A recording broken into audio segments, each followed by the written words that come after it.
కల్కి సినిమాలో బుజ్జి అనేది ప్రభాస్ కారు పేరు. ఈ కారును చాలా డిఫరెంట్ గా తయారు చేయించారు మేకర్స్. అందుకే స్పెషల్ ఈవెంట్ తో బుజ్జిని గ్రాండ్ గా లాంచ్ చేశారు. దీంతో అసలు బుజ్జిని ఎవరు తయారు చేశారు, ఎక్కడ తయారు చేశారు అనే ఆసక్తి నెలకొంది. ఈ క్రమంలో బుజ్జికి సంబంధించిన పలు ఇంట్రెస్టింగ్ విషయాలు బయటకొచ్చాయి. బుజ్జిని ప్రముఖ కంపెనీలైన మహీంద్రా, జయం ఆటోమేటివ్ సంస్థలు రూపొందించాయి.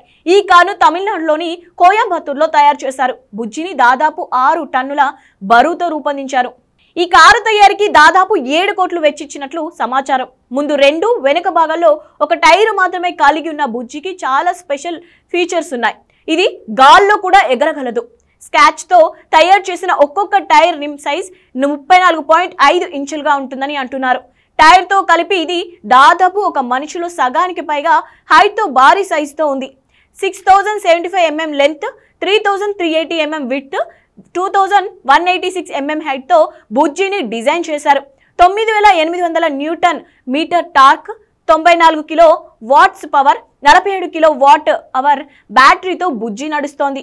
ఇదే కాదు, సినిమాలో బుజ్జి గురించి ఇంకా చాలా సర్ప్రైజ్లు ఉన్నాయని అంటున్నారు. మొత్తంగా భవిష్యత్తులో ఉండే కార్ ఎలా ఉంటుందో ఊహించుకొని బుజ్జిని డిజైన్ చేశారు. ఇక బుజ్జితోనే దేశమంతటా ప్రమోట్ చేయడానికి రెడీ అవుతున్నారు మేకర్స్. ముంబై, చెన్నై, కొచ్చి, బెంగళూరు లాంటి ప్రధాన నగరాల్లో బుజ్జిని ప్రమోషన్ కోసం తీసుకెళ్లనున్నారు. మరి బుజ్జి గురించి మరిన్ని విషయాలు తెలియాలంటే జూన్ 27 వరకు వెయిట్ చేయాల్సిందే.